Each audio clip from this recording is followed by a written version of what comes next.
There's a lot of talk these days about the keto diet, but these are some shocking facts that you haven't heard about the keto diet, which may shed some light as, and no pun intended, when you hear what I'm going to talk about the keto diet in terms of getting the results that you're looking for, especially if you're looking to lose some weight. So did you know that when you eat indoors, you are under blue light, and blue light will not be to our benefit in terms of our insulin levels, and that blue light exposure actually increases our insulin resistance and our blood sugar levels. So it may not be as important as what we're eating as, of course, where we're eating. So my tip here to maximize those photons, that light energy from the sun to help with your metabolism, is to eat outdoors. Or if you can't eat outdoors, open up the window just a crack in your environment to allow for that natural sunlight and those photons to come in.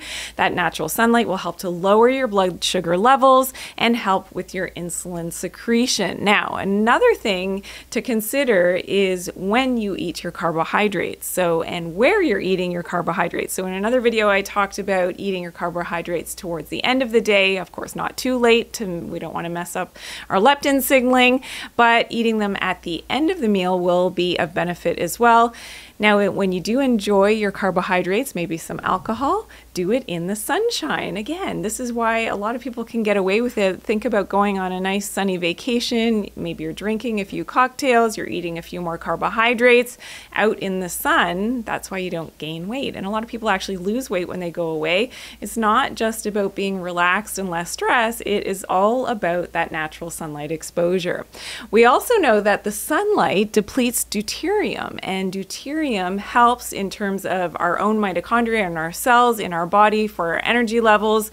Our own cells make deuterium depleted water. So sunlight helps in that process, helping to make more of that energy, which we all know and love. And this is an important part for, in terms of, being in the keto state, but also for longevity. There is definitely a benefit for that as well. So today I talked all about the keto diet, shocking facts you haven't heard. I hope that you learned something new. I'd love to hear from you. So drop a comment below. And for more keto diet tips, check out my video, 9 tips for keto weight loss. One of my goals is to teach you how to empower yourself over the healing of your own body, mind, and spirit. Thanks for watching.